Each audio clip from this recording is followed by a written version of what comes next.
Well, welcome. Good morning. Happy 3rd of July. My name is Nate Young. I'm one of the elders here at the church, and it's my joy and privilege to preach to y'all this weekend. Normally, when I'm up here, there's a guitar strapped on me, and that's my mode, that's my comfort zone. I hope my mouth still works without it. We're about to find out, right? Anyways, a little bit about myself. My wife and I, we were on the launch team. We've been here since the beginning.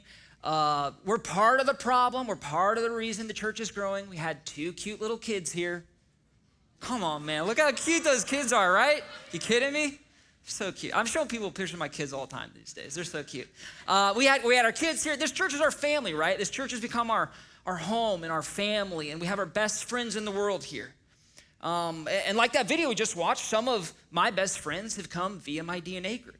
I have great friends in my DNA group. I love my DNA group. My wife loves my DNA group. The restaurant Breakfast Time loves my DNA group. Love some of y'all's DNA groups too. I've seen y'all there. In any case, DNA groups are great. They're wonderful. But for those of us who have tried them or who are in them, we know that they can be kind of tricky at times, right? They're hard to get right. Likewise, friendships can be a bit tricky. Friendships are hard to get right. But if we get them right, the positive effect on our lives is incalculable. We're talking about friendship today. We're just continuing on in our series on David and looking at probably this most famous friendship of all time. I don't know of one we're talking about 3,000 years later other than Jonathan and David. We're going to be looking at their friendship. So you guys, if you want to, go ahead and get to 1 Samuel 18. I'll meet you there in a few minutes.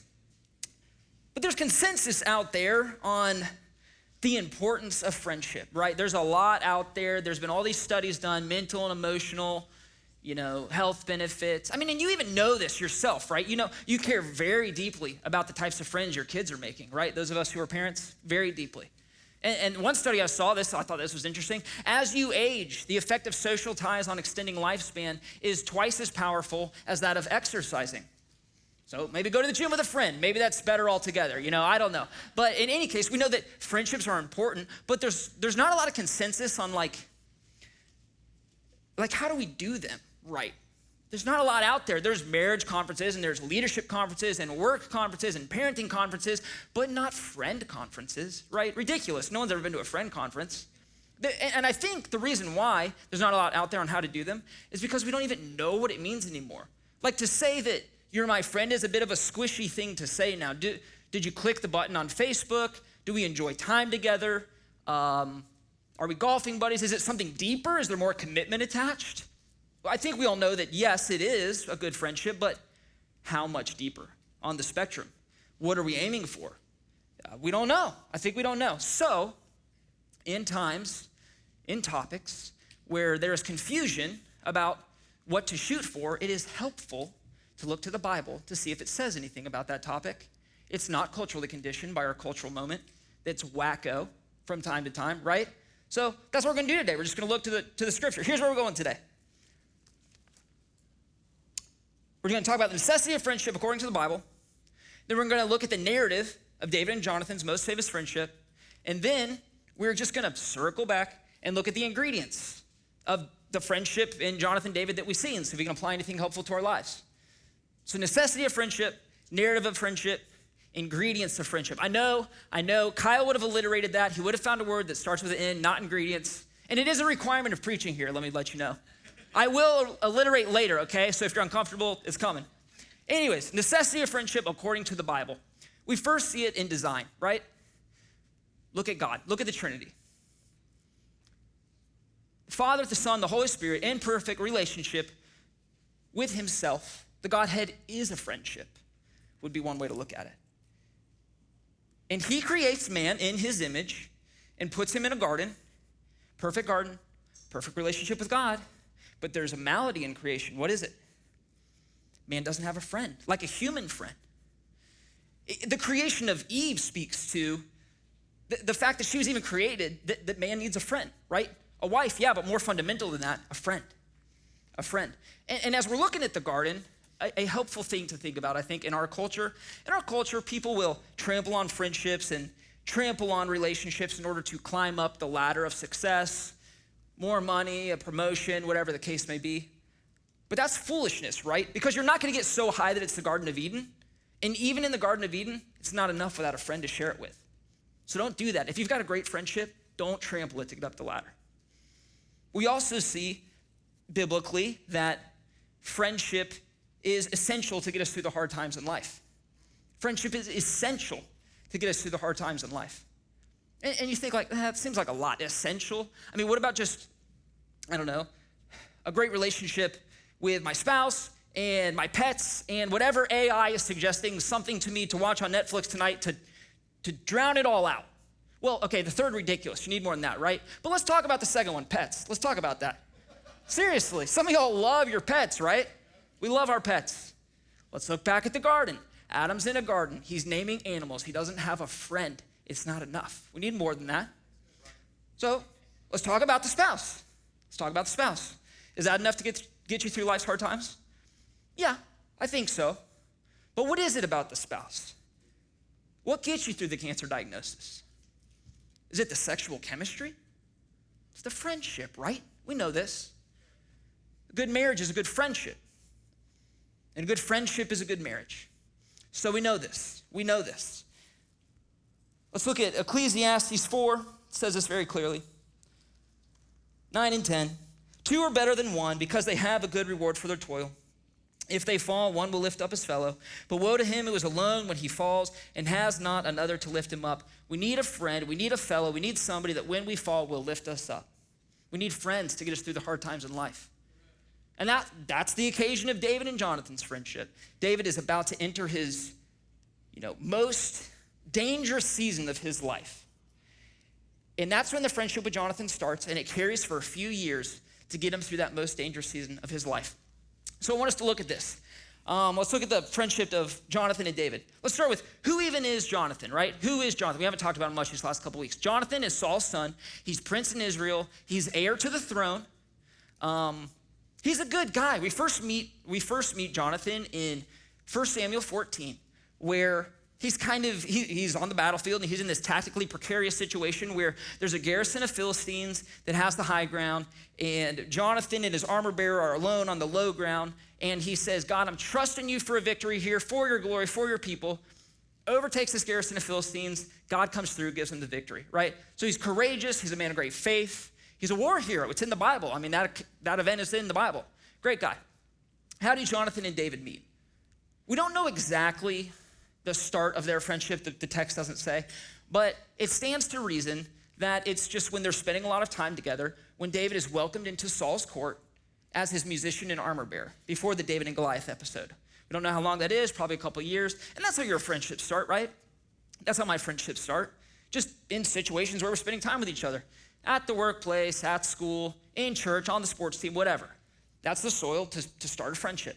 But something very unique and interesting happens in chapter 18, verse 1. And here's where we're going to start reading. Very interesting. This is the first time the Bible explicitly talks about their friendship. Right after the David and Goliath episode, it says this. As soon as he had finished speaking to Saul, David speaking to Saul, the soul of Jonathan was knit to the soul of David. And Jonathan loved him as his own soul. Okay, whoa. Real intense, real fast, right? Like in an instant, as soon as, in this moment, they have this conversation, the souls being knit together, this is very strong language. And it's kind of like, at first glance, what's going on here? This seems interesting. What's going on here? Well, I think C.S. Lewis says something to us that helps us to understand what's going on here. C.S. Lewis says that friendship can go to a deeper level. A deeper level can be discovered when two people with similar passions or experiences create a bond around those passions or experiences. Okay, now let's think about what just happened. David just got done trusting God for an individual military victory on the battlefield, explicit about his faith. God gives him the victory for his glory and his people's good. Like the varsity version of what Jonathan had just done in chapter 14. And they have this you too moment, and Jonathan's like, oh, you too? Like I knew you believed in God, but I didn't know you believed in him like that. Now I see your faith in action on the battlefield, and he's coming through for you too.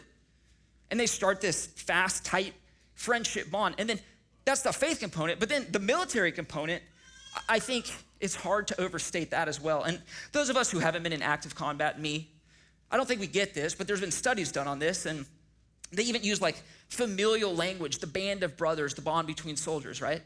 And one study I saw that was done shows that Libyan frontline soldiers in the 2011 conflict, they surveyed them. 45% of them said that their bonds with their fellow frontline soldiers were stronger than their own family bonds.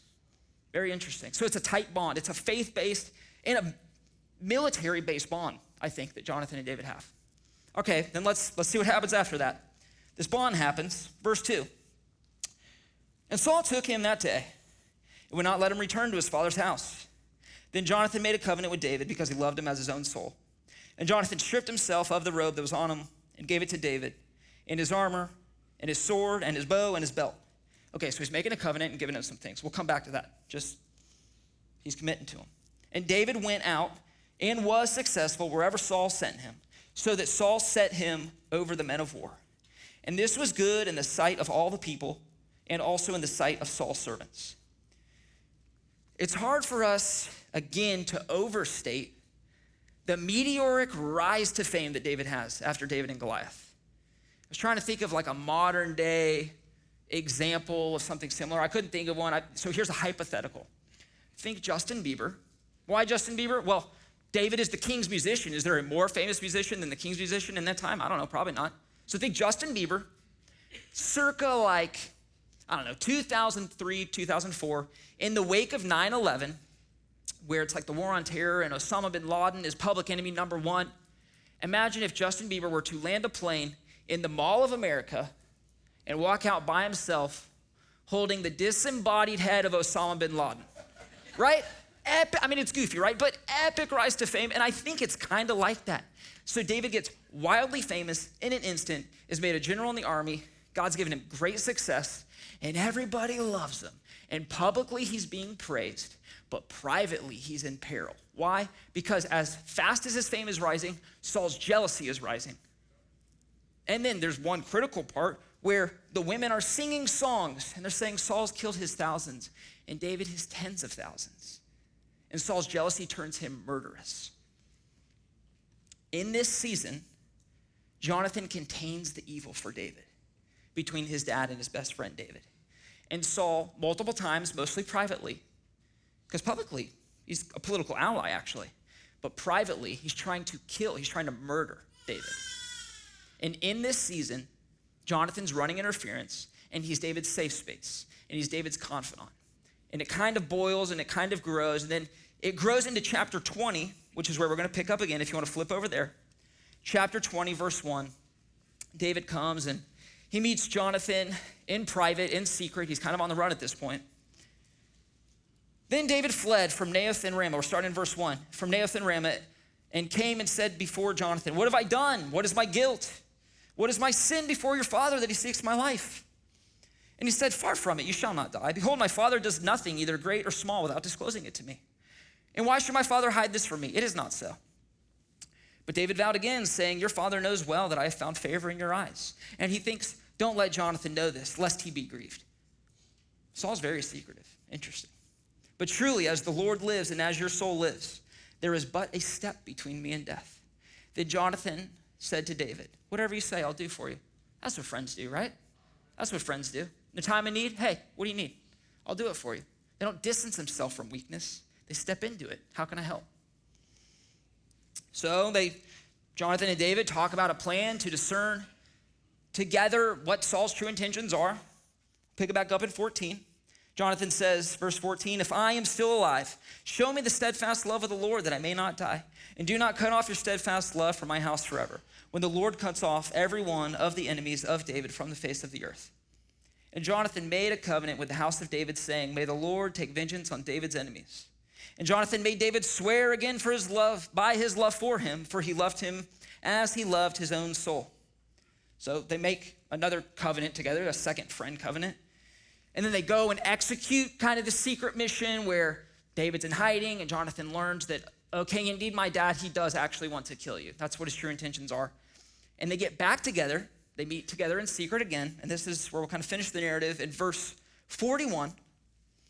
"As soon as the boy had gone, David rose from beside the stone heap and fell on his face to the ground and bowed 3 times. And they kissed one another and wept with one another, David weeping the most.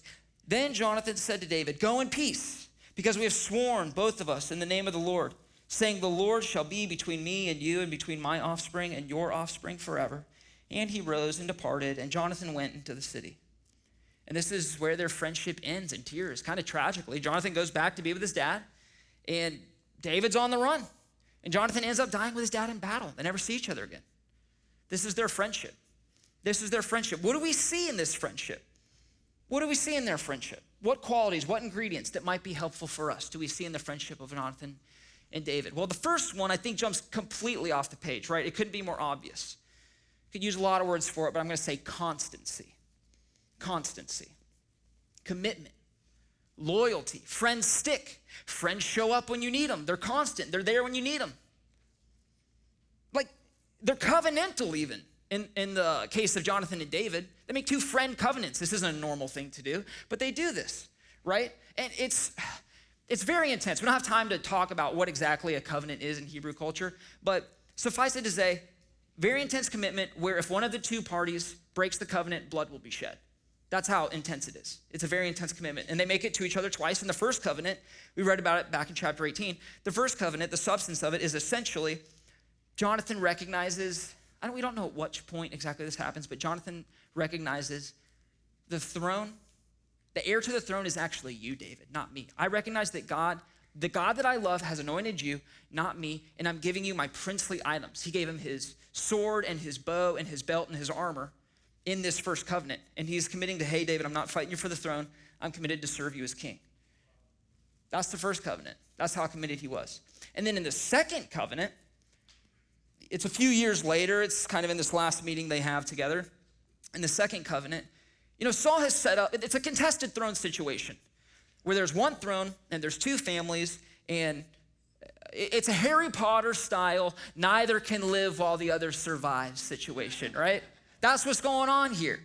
And they don't know what the next step is, but they commit to, hey, whatever happens here, we're going to be committed to each other and each other's families, no matter what happens at the end of all this. Normally, what would happen is one family gets the throne and they eliminate entirely the other family. So this is why they commit to being there for each other's families. And the commitment, it's interesting, right? Because we look at commitment like this and we're like, that doesn't comport with anything I see anywhere in my world and culture, in my life.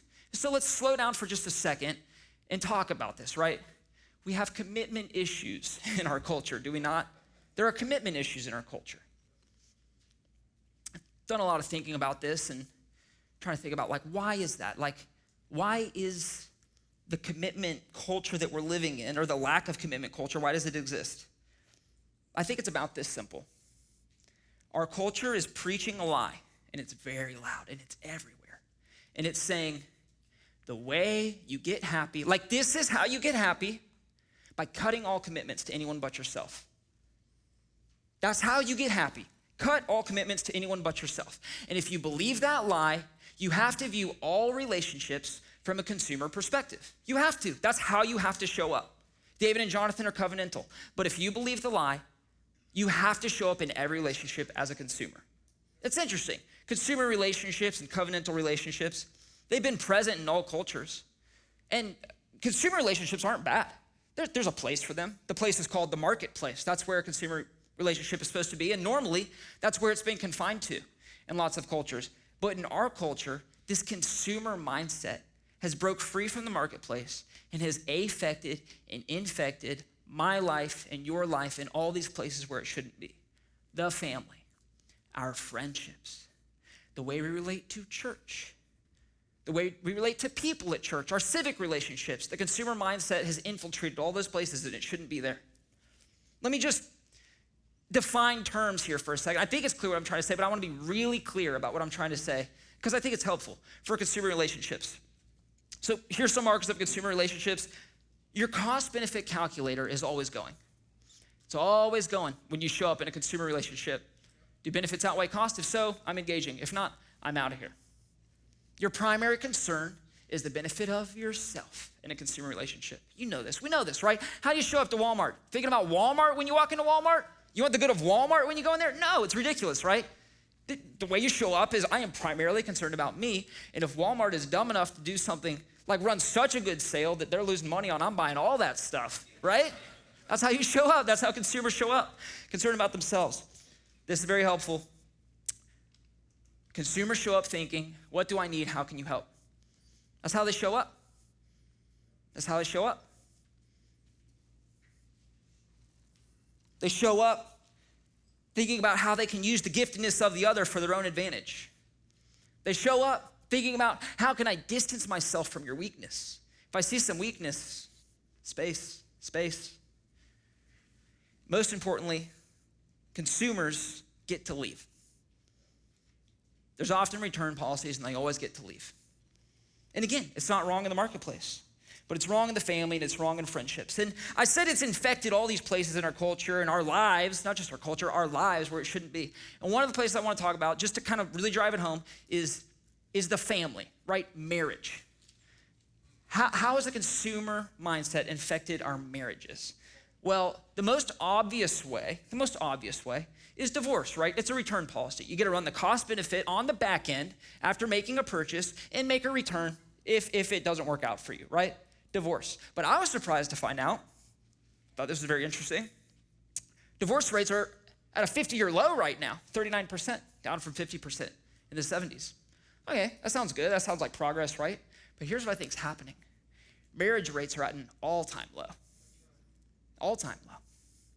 50 years ago, if you wanted a normal adult romantic relationship, even if you didn't want the commitment part, like you kind of had to get married.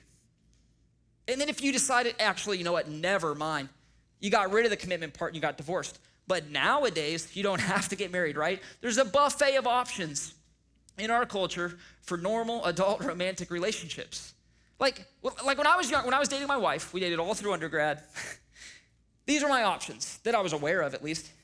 Trying to be dating her, engaged, married, and we went through those steps. I don't know, maybe like idiots, 2 weeks after we graduated, we got married. We just celebrated 10 years, so yeah, it's going great. Thank you. Thank you. But now there's all these options, and kids are saying things these days. I don't even know what they're talking. And that's how I'm getting old, right? When you start saying kids are saying things these days, that's how you're getting old. I don't know what they're talking about. And instead of talking to one, I Googled, what are different types of relationships? Here's what I found. An article entitled, What are the different types of relationships? Verified by a medical doctor. I don't know how, whatever. They're qualified somehow.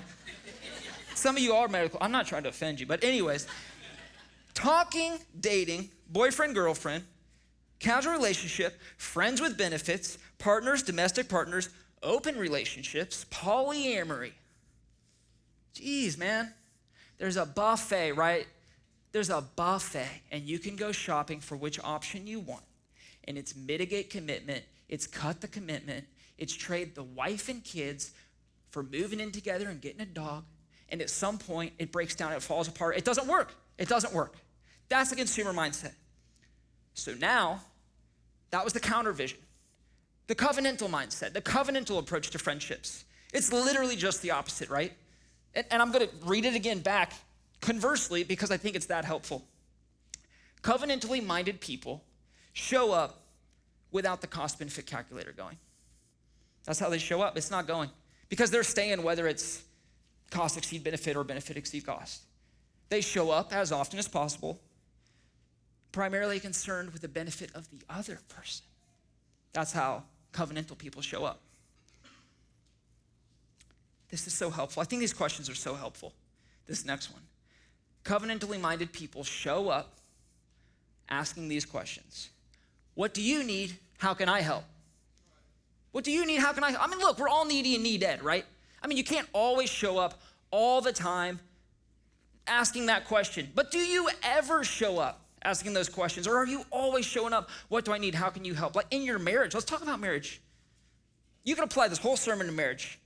A good friendship is a good marriage. A good marriage is a good friendship. Like, how did you show up yesterday? Did you show up to your weekend? Hey, I need to go golfing. You can help by watching the kids for 6 hours today again. I mean, sorry if that's offensive, but I mean, do we ever show up? And I'm just trying to help. It goes better when two married people are showing up, both of them. What do you need? How can I help? If that's happening, you could probably still go golfing sometimes, right? Anyways, I'm just trying to help. And then finally, there are no return policies. You don't get to leave. You don't get to leave. So what kind of friend are you? Are you covenantal? Here's one good diagnostic question for us to ask. Who is around in the hard times when there's nothing to gain from being around you? Those are your friends. Those are your real friends. And conversely, who are you around in their hard times when there's nothing to gain from being around them? You're a real friend to them. You're a real friend to them. Look, in the good times, everybody's around, right? Everybody. The consumer and the covenantally minded person, both around. But in the hard times, consumer relationships evaporate. And covenantal friendships are the only ones there. Like you see this all the time with professional athletes. Professional athletes drafted in the first round, young guys in their 20s, move to a new big city, sign a contract worth tens of millions, hundreds of millions of dollars, whatever the case may be. Lots of new friends, but they have a sneaking suspicion none of them are their friends. And that's why you hear them clinging to, in some of these interviews, they're like high school guys that they used to go around with. And they're some of their childhood relationships. Because they don't know who their real friends are. But you know who knows who their real friends are? The bedridden person. They know. It's the only people that are around. It's the only people that are around. You show up for your friends when they're in need and there's nothing to gain. Like, we're good friends, right, when there's something fun on the social calendar. We have a great time together. But all of a sudden, when you need help moving on the weekend, and it's 95 degrees outside, I'm not as good a friend anymore. Right? I mean, I do this. I shouldn't do this. So I had a friend in college. It was the first year after college, actually. And he was a good friend, man. And his dad died, tragically. He was hit. He was riding his bike and hit by a drunk driver, died instantly. Tragic situation. I was having lunch with him about a month after that happened. It might have been more like 2 months after that happened. And we were just talking. I was just checking in with him a little bit. And he said, hey, thanks, man. We were actually on staff. I don't know if I said this. We were on staff together at the same church. I was interning at my church.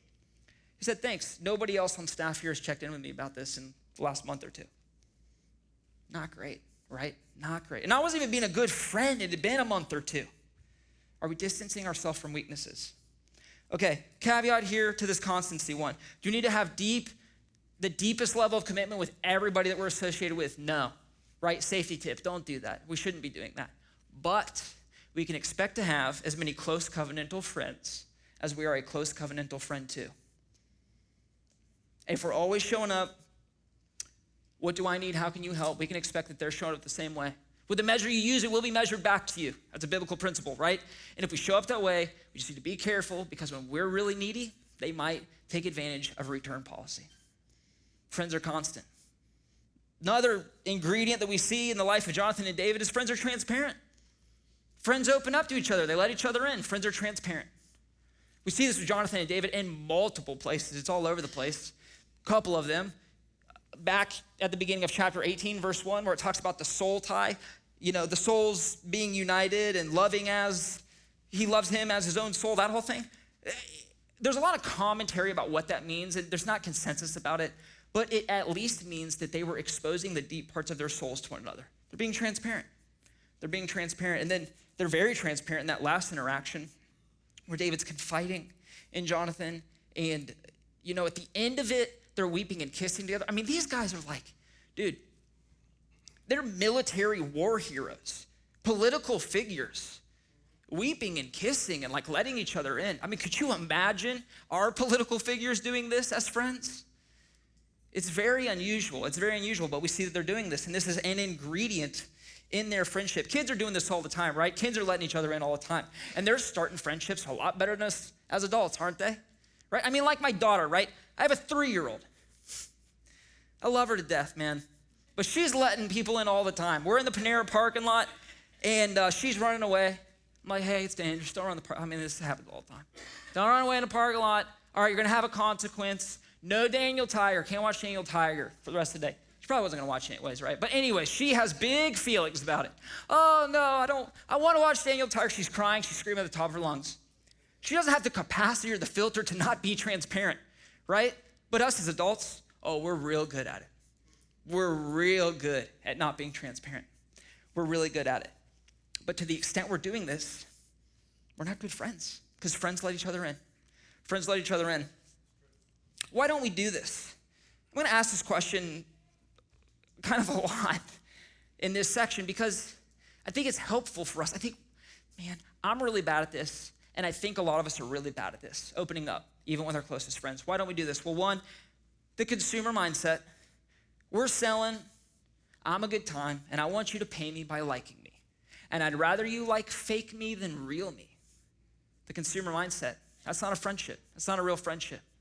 We're also doing this, I think, and this one's like a little darker, but I think this is a reason, because we like how it feels when we sense that somebody is jealous of us. Like, we like that. We don't talk about it. But if we sense that somebody is looking at us and thinking, oh, that guy, he looks like he's got it all together. Looks like he's got a great walk with the Lord, great family, good job, whatever the case may be. I wish I could trade my life with that guy's life. If we sense that, we like how that feels. That's not friendship. Friends don't do that. Friends aren't seeking to impress each other. And Jonathan and David are not doing this in their friendship. Friends let each other into their deepest thoughts and feelings. They let each other into their decision-making process. We see David do this with Jonathan, right? He has a decision to make about how to handle Saul. And he goes to Jonathan about it. He goes to Jonathan. And it's not just, hey, comment on this decision-making process. They actually make a plan together about how to handle Saul. Friends let each other in on their decision-making process. I think we don't do this a lot of times because we just don't want other people to know that we lack wisdom, right? We just don't want other people to know that, hey, I have no idea what's going on. We'd rather roll the dice and see if it works out for us. How are we doing this? I think we're doing this all the time, guys. But here's a couple examples. I think one place is some of you have an elaborate decision-making process about a romantic partner that or the process of how to identify and date romantic partners. It's elaborate, it's well thought out, you're executing it, and no one has a clue the criteria and how you're doing that. Are you making good decisions? I hope so, but I don't know. That's kind of the point. Nobody knows. I hope so. It's possible that the butterflies in your stomach, the way that person makes you feel, might be at a conflict of interest with what's actually good for you, though. So it would be helpful to just let in some good friends to that process, right? Just let them in. Just talk to them about it. Another place I think we do this, oh man, we're doing this all the time, guys. The older we get, we're doing this all the time. Money. Immense secrecy around money. The opposite of transparency is secrecy. And we're doing this all the time. Like, for example, some of y'all just bought a bigger house or bought a new car on a max leverage car loan or are financing some extent of your lifestyle on credit card debt. And am I saying wrong? No, I'm not saying that. I'm not saying that. But how do you know if it's wrong? Is it just you and your brain trying to figure it out and trying to do it? Because if you're keeping that process completely secret for your entire life, things in a secret garden tend to grow mutant. They tend to grow in a bad direction eventually. They do. This leads us to our last one. Last way friends let each other in. Friends let each other into their flaws. David's doing this with Jonathan. He's like, hey, your dad's trying to kill me. Have I done something wrong? Tell me, I want to know. Have I done something wrong? This is confession and accountability. Hebrews 3:13, such a helpful verse. This is such a good verse. It says, exhort one another daily, lest you be hardened by the deceitfulness of sin. This verse implies, guys, listen to this. This is so important. This verse implies that if we're not talking to each other about how we're doing, our sin's growing up and we don't know. That's the deceitfulness part. Lest you be hardened by the deceitfulness of your sin, lest I be hardened by my sin. And things that are secret, things that are not talked about, tend to grow mutant. It's like, you guys seen Stranger Things? Anybody? A couple people? All right, 2 people. I'm sure more than 2 people have seen it. Anyways, Stranger Things, season 2. Dustin, he's got that cute little pet Dart, right? See, I know somebody was seeing, yeah. That cute little pet Dart. It's not a cute pet, right? But he thinks it is, and he's feeding it candy bars, and he's keeping it secret in his room. But it's a Demogorgon, right? It grows up into a monster. It eats his cat. That's not a cute pet. Some of us have sin in our lives that we think is a cute pet, and we're feeding it in our room, and nobody knows, and it's growing up. And it's not going to be good for us. It's not going to be good for us. So, what would be a helpful thing to do about that? Exhort each other. And I would recommend giving out what I'm gonna call hunting licenses. Guys, if you have a friendship where you feel like you can do this, it's so valuable. Don't give it up. Don't give it up. Giving out some hunting licenses. This is what a hunting license is. It says, hey, I want to be humble enough to admit that in the wild forest of my life, there is sin lurking and growing that I'm not aware of, that you might be able to see. You have a hunting license. It's open season. You can come hunting. And you can pull the trigger and kill the sin. Couple rules of engagement for giving these things out. They're dangerous, right? Hunting licenses are dangerous. First rule, actually give them out. Like, be explicit about it. Don't say, oh yeah, I got a couple guys. They know they can talk to me about my stuff. No, they don't. No, they don't, right? Would you feel more comfortable talking with somebody if they explicitly invite you into that, or if they don't explicitly invite you in? Obviously, if they do, right? So actually give them out. That's the first rule. Second rule, when a friend pulls the trigger, you don't get to be like, oh, no, that's not what's going on here, and how dare you? Don't approach me like that about that. How dare you? They'll never pull the trigger again. They'll never pull the trigger again. And they're not trying to kill you, man. They're trying to kill your sin. That's a good friend that's willing to do that. That's a good friend. You might think they're trying to kill you because of how one with your sin you are as you grew it up in secret and it's wrapping itself around you. And your friend's trying to help you when they do that. I hope not many of us have had this experience, but maybe some of us have. We have like this 10, 15-year sin struggle that you realize way too late. And you didn't ever talk with anybody about it. And it almost blew up your life, or it did blow up your life, or it's about to blow up your life. I think, this is important, I think we can avoid that situation from ever happening. I actually think it's foolproof if we give out some of these hunting licenses and are responsible when our friends come and use them. Like, think about David. I wonder if David and Bathsheba ever would have happened if Jonathan was still around. I don't know, maybe. Probably not. A guy who knew his soul as his own soul probably would have said, hey man, not good for you. You need to be at war with the guys. That's where you need to be right now. And it probably never would have happened. Safety tip. Transparency is scary, right? This stuff is hard. It's hard. It's hard. Do we let everybody into every layer of everything? No, absolutely not. The people who get invitations to the lower stuff were responsible at, levels 1, 2, and 3 in the basement. That's who gets invited deeper into the basement, right? Okay, I've thought about, at this point, how you guys might be feeling. New guy up here, talking about friendship, easy. And now, like 35 minutes into it, we're, okay, the deep, transparent, mutual knowing of myself and exposing of myself and the self-sacrificial constancy, I don't know, man, that sounds pretty hard. Or some of you are like, I tried that. I tried to let somebody in. Didn't go great. Not doing that again. No way. Not doing that again. You have the desire, maybe, to be a constant and transparent friend, but you don't have the power to actually do it. Some of you guys are more introspective than others, and you've looked deep down in there, and you've seen some stuff, and it grosses you out, and you don't want to let anybody else see that stuff, because you're afraid that if they see it, they're going to be like, no thanks, I'm out of here.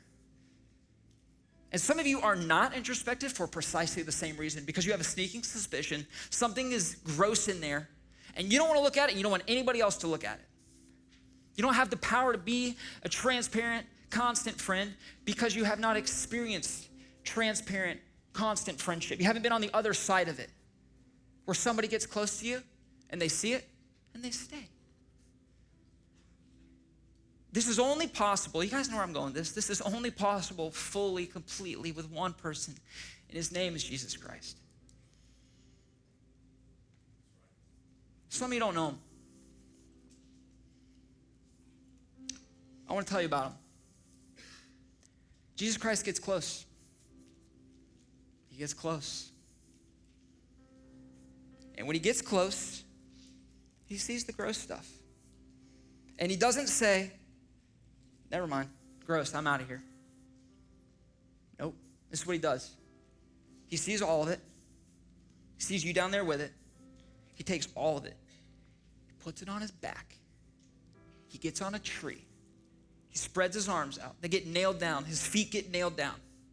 He bears the wrath of God for it because it is gross. And he doesn't get down. He stays. He's the friend who stays. He's constant. He could have. When it was getting hard on the cross, he could have said, never mind, con legions of angels, I'm out of here. He didn't. He stayed. You're saved by the friend who stays. And he's so transparent. He's so open to you. I mean, his arms were nailed open. Could they be more open? He's so transparent. He's so open to us. Some of you guys are like, I tried friendship like that. I don't want to do it again. Jesus is saying, try it again. Try it with me. It's going to go better this time. There's another group of us in here who, you're saved. You know Jesus. He's your Savior. But you don't know his friendship where you need it the most. There are floors in your basement that he doesn't have access to. Do you know his friendship, for example, in the car, on the way home from your boyfriend's house after going too far physically with him again? Knowing he's not the right guy, and you probably need to end it. And you're ashamed, and you're just crying, having a hard time in the car. Do you know his friendship right then? That's when he wants to be your friend, right then, right in the car, right then. That's when he wants to be your friend. You're not in the car, and he's not over here like, okay, get better, fix that, have a good month, break up with him, and then we can be friends again. Nope, this is what he does. You write about it in Ecclesiastes. He walks over, and he picks you up. When you fall down, he picks you up. He's your friend in it. He already knows. Tell him. He already knows. He wore it on his back on the cross. Tell him. Talk to him about it. Experience that level of his friendship. Do you know his friendship with the coworker who you have feelings for that are stronger than feelings you've had for your wife in a decade? And you feel so ashamed. You're a community group leader, right? You shouldn't be having those feelings. You're ashamed and you hate it and you kind of love it at the same time. But you ain't talking to anybody about it. You're not talking about it to Jesus. And he's like, no, I want to be your friend right then. Right then. That's when he wants to be your friend. On the way into the office, at the office, afterwards, right then. That's when he wants to be your friend. Do you know his friendship in these places? You're going to find that what he does is he doesn't come over and say gross. He says, I already bore this on the cross and we're going to get through this. That's what he says. Would you all bow your heads and close your eyes with me?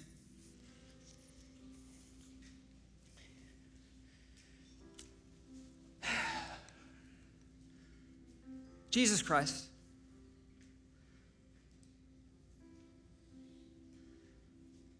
before you called us, before we even existed, you knew all of it. All of it. All of it. And still you loved. And still you stay. And still you made a covenant, a friend covenant with us in your own blood. And it ain't going to be broken. And you're not going anywhere. Help me, help your church, help these people, help us to experience the deeper layers and the deeper levels of your friendship. And as we experience it, would you create in us the power to be that type of constant, transparent friend with our friends? We love you. We pray this in your name, Jesus. Amen.